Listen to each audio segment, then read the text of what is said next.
जय जगन्नाथ दर्शक बंधु आज फेब्रुआरी मास 12 तारिख गुरुवार चलतु नजर पकेबा देश विदेश गुरुत्वपूर्ण खबर गुड़िक उपरे ता पूर्वर कमेंट रे जय जगन्नाथ लिखि वीडियो को लाइक करी चैनल को सब्सक्राइब करने भूलिबे नहीं एवं आपण माने केउ जिल्लारू देखुचंती ता मध्य कमेंट रे जणातु। प्रथम खबरटी श्रम कोड रद्द दाबी रे आसंता आज केंद्रीय ट्रेड यूनियन मिलित मंच करिबो देशव्यापी धर्मघट।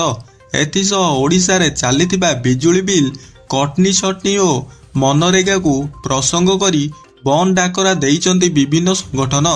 कांग्रेस एही आंदोलन समर्थन जणाइछि, तेणु आसंता आज यार प्रभाव देखिबाकू मिलिबार संभावना रहिछि। नुआ श्रम कोड पई विज्ञप्ति प्रकाश पाइबा परे तातिछंती विभिन्न श्रमिक संगठन। श्रम कोड प्रत्याहार दाबी रे बंद डाकरा देइचंती। सकाळ 6टारू संध्या 6टा पर्यंत 12 घंटिया देशव्यापी बंद पालन हेबो। बंद पालन समय रे सरकार सारा राज्य रे बस ट्रक एवं अन्यान्य जानवाहन चलाचल बाधा प्राप्त होई पारे। स्कूल और कॉलेज बंद रहिबा आशंका रहिछि। परवर्ती खबर किन्नर हत्या मामला रे बड़ एक्शन। अभियुक्त को पिपिली उत्तरा छकरे एनकाउंटर। पुलिस रो गुली रे मुख्य अभियुक्त आहत।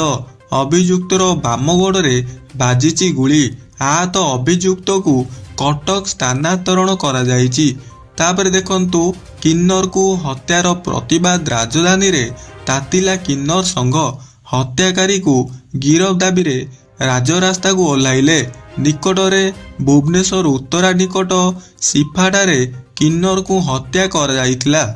परवर्ती खबर उच्च शिक्षा मंत्री निर्वाचन मंडली रे धाननगर थाना रे दुई बीजेपी नेता मुहांमुही हेबा एवं पुलिस को आक्रमण करिबा घटना रे एबे चर्चार विषय पालटिछि। खाली एतिक नुहे, जणे आक्रमण रे जणे पुलिस आहत हेबा सह निजे पुलिस अधिकारी बीजेपी नेतांको विरोध रे एतला मध्य देइछंती। आउ पुलिस रुजु करितिबा मामला रे मुख्य अपराधी अछंती मंत्रीको एनएससी प्रतिनिधि। घटना तो 24 तारिख रे श्यामपुर हनुमान छकरे बंधन बैंक छकरे घटना। पुलिस रुजु करुथिबा मामला अनुजाई दुई गोष्ठी मुहांमुही होइतिले। पुलिस रो पेट्रोलिंग गाड़ी पहुंचीबा परे देखिला बीजेपी नेता वीरेंद्र जेना को घर आगरे सुसन महापात्रंको सह तांको दुई पुओ एवं 15 रु अधिक जन मारणास्त्र धरी जगी रहितिले। वीरेंद्र जेना को घरु आक्रमण करिबा सह असभ्य भाबरे गाली गुलज करुथिले। पुलिस पहुंची तांकु घौडाई एवं उद्यम करिबाकू सुसन महापात्र एवं तांको समर्थक कार्य थिबा पुलिस कर्मचारी को गाली गुलज करी सह मरणास्त्र आक्रमण करिथिले।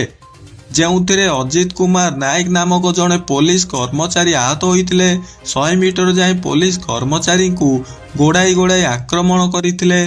सुसन महापात्रंको समर्थन एने मंत्री को प्रतिनिधि सुसन महापात्रंको सह 12 जन नाम रे मामला रुजु करिछि पुलिस। सेमानको नारे लागिछि हत्या उद्यम सह 12टी दफा। एबे देखिबाकू बाकी रहिला पुलिस सेमानको उपरे की कार्यानुष्ठान नेउछि। परवर्ती खबर बंधुगण वर्तमान सुपर साइक्लोन को एने एक बड़ खबर सामना को आसीछि। आज आमे आपण मानकू एई खबर विषय रे कहिबाकू जाउछु।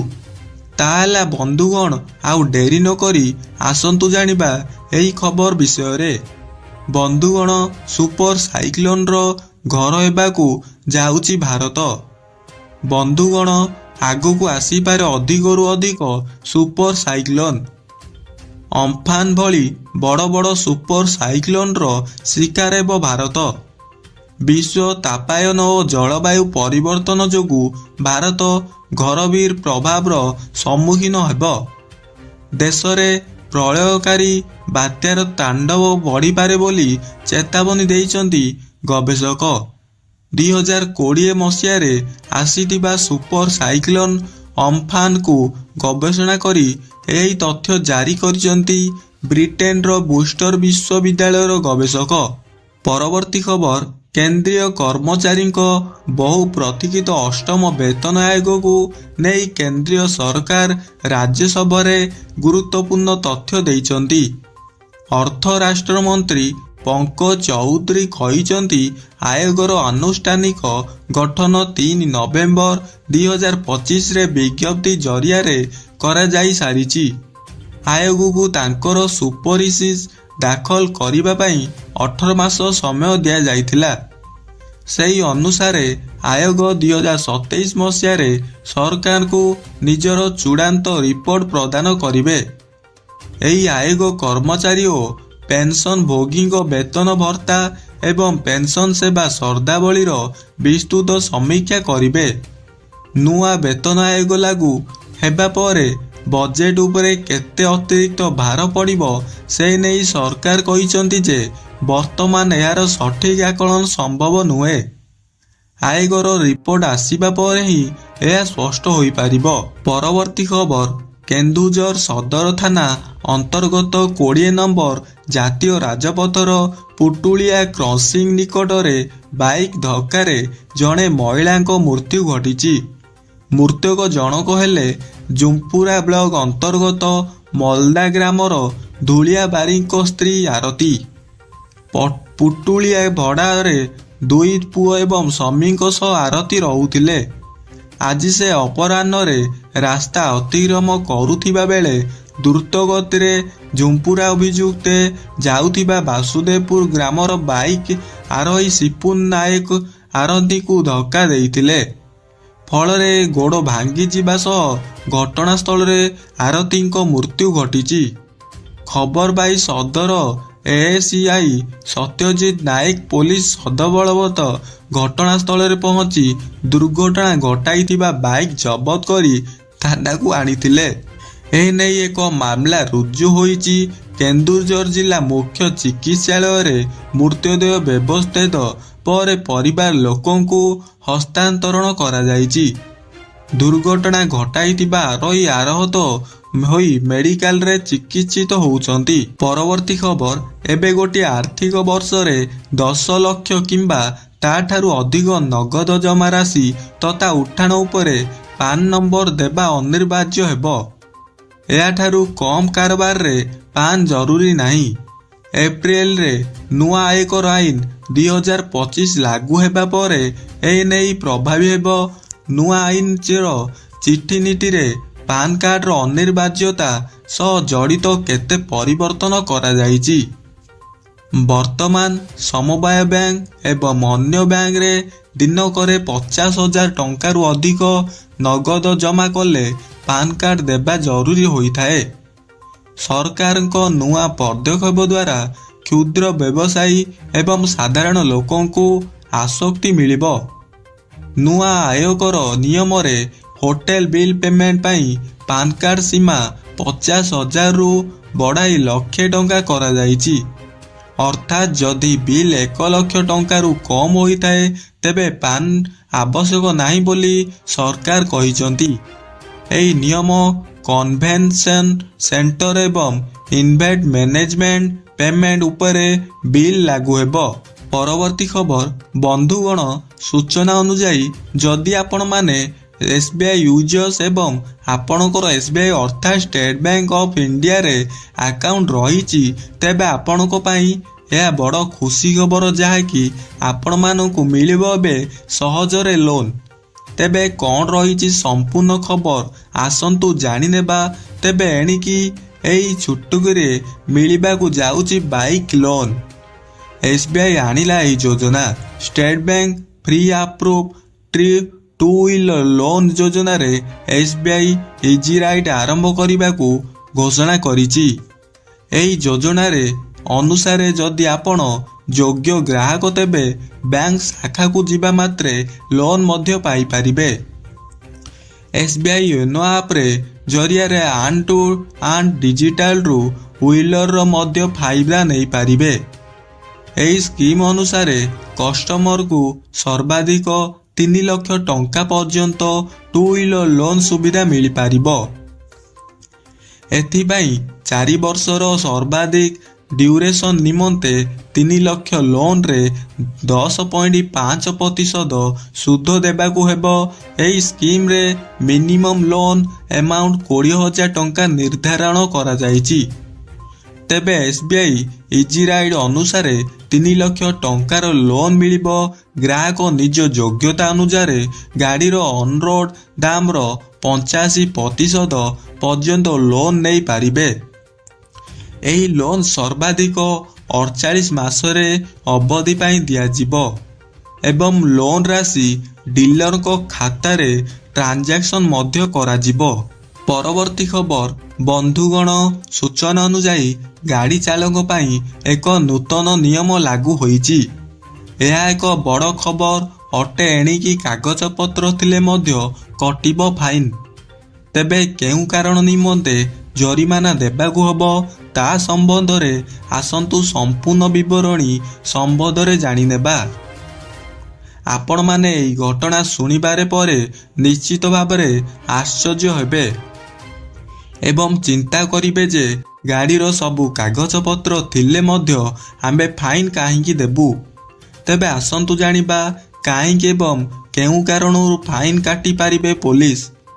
ରାସ୍ତାରେ ଦୁର୍ଘଟଣା କମାଇବା ନିମନ୍ତେ ଦିନକୁ ଦିନ କଡ଼ାକଡ଼ି ହେବାରେ ଲାଗିଛି ନିୟମ।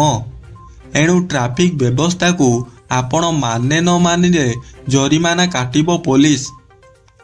କେବଳ ଜରିମାନା କାଟିବ ତାହା ନୁହେଁ, ବରଂ ଗାଡ଼ି ଚାଳକଙ୍କ ଲାଇସେନ୍ସ ରଦ୍ଦ କରିପାରେ ପୋଲିସ।